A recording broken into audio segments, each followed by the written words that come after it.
জাতীয় সংসদ নির্বাচন সামনে রেখে 237 আসনে দলের সম্ভাব্য প্রার্থী ঘোষণা করা হলেও এখন পর্যন্ত জোটের মনোনয়ন নিশ্চিত করেনি বিএনপি। এ নিয়ে জোটের শরিকদের দ্বিধা কাটছেই না, যদিও দলের ভারপ্রাপ্ত চেয়ারম্যান তারেক রহমান শিগগিরই এ ব্যাপারে সিদ্ধান্ত নেবেন বলছে দলের হাইকমান্ড। এবার শরিকদের জন্য 20 থেকে 25টি কিংবা তারও কম আসন ছাড়ার কথা ভাবছে বিএনপি। তাই আগামী নির্বাচনে প্রতিদ্বন্দ্বী দলের প্রার্থিতা এবং সংশোধিত আরপিও বিবেচনায় নিয়ে মূলত বিজয়ী হওয়ার মতো শরিকদের ঢাকাসহ বিভিন্ন স্থানে আসন ছাড়বে দলটি। তাই শরিকদের জন্য আসন ছাড়ের সংখ্যা সীমিত হতে পারে বলছেন দলের হাইকমান্ড। জানা গেছে গণফোরামের জন্য ঢাকা 7 ও নরসিংদী 3 আসন ছাড় দিতে পারে বিএনপি, যেখানে সম্ভাব্য প্রার্থী হতে পারেন অ্যাডভোকেট সুব্রত চৌধুরী ও জগলুল হায়দার আফ্রিক।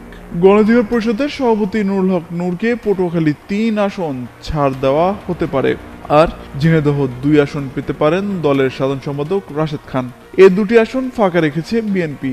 এছাড়া চট্টগ্রাম 14 আসনে প্রার্থী হতে পারেন এলডিপির প্রেসিডেন্ট অলি আহমেদের বড় ছেলে ওমর ফারুক, আর কুমিল্লা 7 আসনে লড়বেন দলের মহাসচিব ব্রেদন আহমেদ।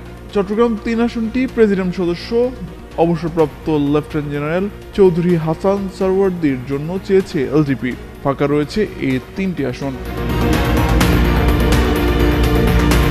এছাড়া পিরোজপুর 1 আসনে সবুজ সংকেত পেয়েছেন 12 দলীয় জোটের প্রধান ও জাতীয় পার্টি জাফর অংশের চেয়ারম্যান মোস্তফা জামাল হায়দার। বগুড়া 2 আসনে নাগরিক ঐক্যের সভাপতি মাহমুদুর রহমান মান্না এবং ঢাকা 17 আসনে বিজেপির চেয়ারম্যান ব্যারিস্টার আন্দোলুর রহমান পার্থকে ছেড়ে দিতে পারে বিএনপি। আর লক্ষ্মীপুর 4 আসনে লড়বেন জিএসডির সভাপতি আসম্মা আব্দুর রবের স্ত্রী তানিয়া রব। কিশোরগঞ্জ 5 আসনে বাংলাদেশ জাতীয় দলের চেয়ারম্যান সৈয়দ এহসানুল হুদাও গ্রিন সিগন্যাল পেয়েছেন। বিএনপির গুরুত্বপূর্ণ প্রার্থীদের পেছনে ফেলে ঢাকা 13 আসনে এনডিএম চেয়ারম্যান ববি হাজ্জাজ, ব্রাহ্মণবাড়িয়া 6 আসনে গণসংহতি আন্দোলনের প্রধান সমন্বয়ক জোনায়েদ সাকি এবং নড়াইল 2 আসনে জাতীয়তাবাদী সমমনা জোটের আহ্বায়ক ও NPP chairman doctor Fariduzzaman Farhad সবুজ সংকেত পেয়েছেন। এসব আসনে বিএনপি কাউকে প্রার্থী করেনি। এছাড়া খালি থাকা ঝালকাঠি 1 আসনে নির্বাচন করতে চান বাংলাদেশ লেবার পার্টির চেয়ারম্যান মোস্তাফিজুর রহমান ইরান। একইভাবে ফাঁকা রাখা ব্রাহ্মণবাড়িয়া 2 আসন থেকে নির্বাচন করতে পারেন জমিয়তের সহসভাপতি ও হেফাজত নেতা জোনায়েদ আল হাবিব। বিএনপির কাছে জমিয়তের যুগ্ম মহাসচিব রশিদ বিন ওয়াক্কাসের জন্য যশোর 5 আসনটি চেয়েছে 12 দলীয় জোট। লক্ষ্মীপুর 1 আসনে এরই মধ্যে সবুজ সংকেত পেয়েছেন 12 দলীয় জোটের মুখপাত্র ও বাংলাদেশ এলডিপির চেয়ারম্যান শাহাদাত হোসেন সেলিম। শরিকদের আসন সমঝোতার ব্যাপারে জানতে চাইলে বিএনপি স্থায়ী কমিটির সিনিয়র সদস্য ডক্টর খন্দকার মোশাররফ হোসেন গণমাধ্যমকে বলেন, দলের ভারপ্রাপ্ত চেয়ারম্যান তারেক রহমান এটি নিয়ে কাজ করছেন, তবে বিষয়টি এখনো চূড়ান্ত হয়নি বলে জানান বিএনপির এই নেতা। রাষ্ট্র গণতান্ত্রিকভাবে চলুক সেজন্য সহযোগিতা করতে চাই না। আমরা সবাই যদি রাষ্ট্রকে দেওয়ার জন্য প্রস্তুত থাকি, ইনশাআল্লাহ রাষ্ট্র আমাদেরকে ভরপুর দিবে। আওয়াজ নাই।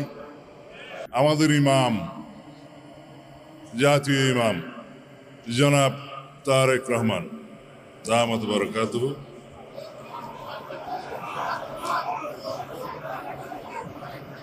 হাজিরানে মজলিস ও নাজরিন, আসসালামু আলাইকুম ওয়া রাহমাতুল্লাহি ওয়া বারাকাতুহু। আমি খুবই সংক্ষিপ্ত বক্তব্য দেব। আপনাদের দাবি দেওয়ার বিষয়ে আল্লাহ রাব্বুল আলামিন আমাদেরকে যদি রাষ্ট্র পরিচালনার দায়িত্ব দেন, রাষ্ট্রীয় ভাতা ইত্যাদি কি হবে আমার নেতা কথা বলবেন। আমি শুধু আপনাদের এখানে কিছু কানুনি বিষয় আছে, ওনার সুবিধার্থে আমি কয়েক মিনিট বিশ্লেষণ করে তারপরে বক্তব্য শেষ করব। আপনি কি আপনার ফেসবুক পেজের লাইক ফলোয়ার বাড়াতে চাচ্ছেন, অথবা আপনার ইউটিউব চ্যানেলের জন্য আপনারা এখানে যে 7টা দফা দাবি দিয়েছেন, তার বিষয়ে যদি আমরা একটু বক্তব্য না দিই, আপনাদের দিলের তামান্না পুরা হবে না। সেই জন্য বলছি, আপনারা 1 নম্বর বলেছেন রাষ্ট্র পরিচালনার ক্ষেত্রে ইসলামী শরিয়াকে সর্বোচ্চ গুরুত্ব দিতে হবে, এবং আপনারা ভিন্ন ধর্মাবলম্বীদের ন্যায্য অধিকার নিশ্চিত করার কথা বলেছেন, খুবই ভালো করেছেন। আমরা গণতান্ত্রিক রাষ্ট্রে আধুনিক রাষ্ট্র পরিচালনার যে ধারণা, সেই রাষ্ট্রের সকল নাগরিকদের, ধর্মাবলম্বীদের, ধর্মবর্ণ সকলের অধিকার, আচার অনুষ্ঠান নিশ্চিত করার দায়িত্ব অবশ্যই নিতে হয়।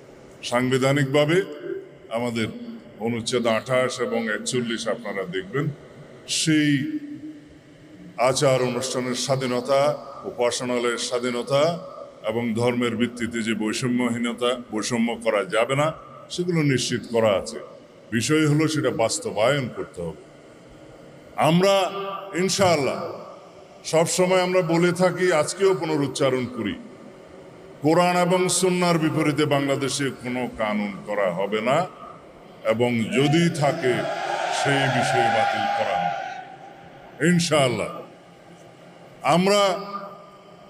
আপনারা জানেন, রাষ্ট্র পরিচালনার মূলনীতিতে শহীদ রাষ্ট্রপতি জিয়াউর রহমান মহান আল্লাহর ওপর আস্থা এবং বিশ্বাস স্থাপন করেছিলেন। প্রস্তাবনায় এবং রাষ্ট্র পরিচালনার মূলনীতি অনুচ্ছেদ 8-এ সেইটা আওয়ামী ফ্যাসিস্ট গোষ্ঠী সংবিধান থেকে উচ্ছেদ করে দিয়েছিলেন, আপনারা জানেন। সেটা ইনশাআল্লাহ পুনর্বহাল করা হবে। আপনারা এখানে বলেছেন রাষ্ট্রের জনকল্যাণ এবং সেবামূলক কার্যক্রমে ইমাম খতিবদের অংশগ্রহণ, সেটা তো আপনাদের ইমানি দায়িত্ব। কেউ আপনাকে সেই দায়িত্ব বর্তানোর জন্য বসে থাকবে না, আপনাদের ইমানি দায়িত্ব, আপনারা সেটা পালন করবেন। অবশ্যই রাষ্ট্রীয় পর্যায়ে, ইউনিয়ন থেকে সর্বোচ্চ পর্যায়ে কিভাবে সেটা নীতিমালার মধ্যে নিয়ে আসা যায়, সেটা আমরা পরীক্ষা নিরীক্ষা করবো ইনশাআল্লাহ, সবার সাথে আলোচনা করব। তারপরের দাবি আমার নেতা কথা বলবেন, সেটা আমি যাব না। রাষ্ট্রীয় ভাতা কিভাবে কি করা যাবে, আমার নেতা অবশ্যই আপনাদের সাথে কথা বলবেন এখনই। আপনারা বলেছেন দাওরায়ে হাদিস সনদপ্রাপ্ত আলেমদেরকে সরকারি মসজিদের ইমাম, খতিব এবং স্কুল কলেজের ধর্মীয় শিক্ষক, কাজী পদে নিয়োগ। এগুলো যদি নীতিমালা এবং আইন কানুনে স্পষ্ট উল্লেখ না থাকে, সেগুলো জাতীয় সংসদে আপনাদের সকলের সাথে আলাপ আলোচনা করে কিভাবে নীতি প্রণয়ন করা যায়, আইন প্রণয়ন করা যায়, সেই বিষয়টা আমরা সেটা আবশ্যিকভাবে দেখব ইনশাআল্লাহ। এখানে তো তালি দেওয়ার কোনো মাহল নয়, সেজন্য আপনারা অন্তত মারহাবা বলতে পারেন। বলেছেন ওয়াকফ সম্পত্তি অপব্যবহার রোধে, এগুলো বাংলাদেশে বিদ্যমান ওয়াকফ প্রশাসন এবং ওয়াকফের যে আইন কানুন আছে, সেখানে প্রয়োজনীয় সংশোধনী আনয়নের জন্য অবশ্যই পরীক্ষা নিরীক্ষা করতে হবে। এখন এখানে যদি আমরা কোনো কিছু বিষয় বলি, অথচ আইনে ইতিমধ্যেই আছে, সেই বিষয়টা অশুদ্ধ হয়ে যাবে। এখানে যেহেতু ওয়াকফ এস্টেট এবং ওয়াকফ সম্পত্তি, এটা ধর্মীয় আইন, এটা কিভাবে সুচারুরূপে পরিচালনা করা যায়, বাস্তবায়ন করা যায়, সেখানে ধর্মীয় নেতাদের, ইমাম খতিবদের কিভাবে অংশগ্রহণ নিশ্চিত করা যায়, সেটা অবশ্যই দেখা হবে ইনশাআল্লাহ। তারপরে আপনারা যেটা গুরুত্বপূর্ণ যে কথাটা বলেছেন, উপযুক্ত প্রমাণ তদন্ত ছাড়া ইমাম, খতিব, মুয়াজ্জেম এবং কোনো আলেমকে গ্রেফতার করা যাবে না। কিন্তু অন্য কাউকে কি গ্রেফতার করা যাবে? উপযুক্ত তথ্য প্রমাণ ছাড়া, প্রাথমিক তদন্ত ছাড়া রাষ্ট্রের কোনো নাগরিককে গ্রেফতার করা যায় না। ইমাম, খতিব তো বহুত দূর কি বাত। কিন্তু আপনারা দেখেছেন বিগত আওয়ামী ফ্যাসিস্ট, ইসলাম বিদ্বেষী এবং আলম বিদ্বেষী যে ফ্যাসিবাদী অবৈধ সরকার ছিল, তারা দাড়ি টুপির বিরুদ্ধে ছিল, তারা আলেম বিদ্বেষী ছিল, তারা যে কাউকে ধরে নিয়ে এসে জঙ্গি বানানোর নাটক করত। সেই বাংলাদেশ তো এখন নাই। বাংলাদেশের গণতান্ত্রিক নবযাত্রা শুরু হয়েছে। এখানে আমরা সবাই হামসফর, আমরা সবাই একসাথে থাকবো ইনশাআল্লাহ। এই দেশে আইন কানুনের ব্যত্যয় ঘটিয়ে কোনো বেআইনি কাজ কাউকে করতে দেয়া হবে না ইনশাআল্লাহ। তারপরে একটি দুইটি কথা, যেমন ধর্মীয় ও নৈতিক শিক্ষক নিয়োগের ক্ষেত্রে প্রাথমিক পর্যায়ে, সেটা আমরা ইতিমধ্যে আমার নেতার সাথে কথা বলে একটা অনুষ্ঠানে আপনাদের সামনে ঘোষণা দিয়েছিলাম। নৈতিকতা, ধর্মীয় এবং নৈতিক শিক্ষক নিয়োগের ব্যাপারে প্রাথমিক পর্যায়ে এটা অবশ্যই ইনশাআল্লাহ আমরা দেখব। আমরা সেই ঘোষণা আরেকটি মজলিসে আপনাদের সামনে দিয়েছিলাম। তারপরে যে বিষয়গুলো সামনে আছে, আমি বিতর্ক হোক সেরকম কোনো বিষয়ে যাব না। আমরা সবাই রাসূলুল্লাহ সাল্লাল্লাহু আলাইহি ইসলামের মদিনা ইসলামে বিশ্বাস করি এবং আমরা বাংলাদেশে যত ফিরকা ফিতনা আছে এগুলোর অবসান চাই। অবশ্যই আপনারা সম্মিলিতভাবে সেভাবে কাজ করবেন। কোন রকমের যাতে রাজনৈতিক বক্তব্য, আপনারা যে মসজিদের ইমাম, আমরা এটাকে দিন এবং দিনিয়াতের চর্চা কেন্দ্র হিসেবে প্রতিষ্ঠা করেছি। আল্লাহ রাব্বুল আলামিন রাসূলুল্লাহ সাল্লাল্লাহু আলাইহি ওয়াসাল্লামের মাধ্যমে সেটা শুরু করেছেন, প্রতিষ্ঠা করেছেন। এখানে আমরা যেন দুনিয়ার কোনো কার্যক্রমকে প্রশ্রয় না দিই, আপনারা সবাই খেয়াল রাখবেন। আমরা যেন মসজিদকে, ইমামদেরকে, খতিবদেরকে বিতর্কের ঊর্ধ্বে রাখি এবং থাকি, সেটা আপনারা মনোযোগ দিবেন।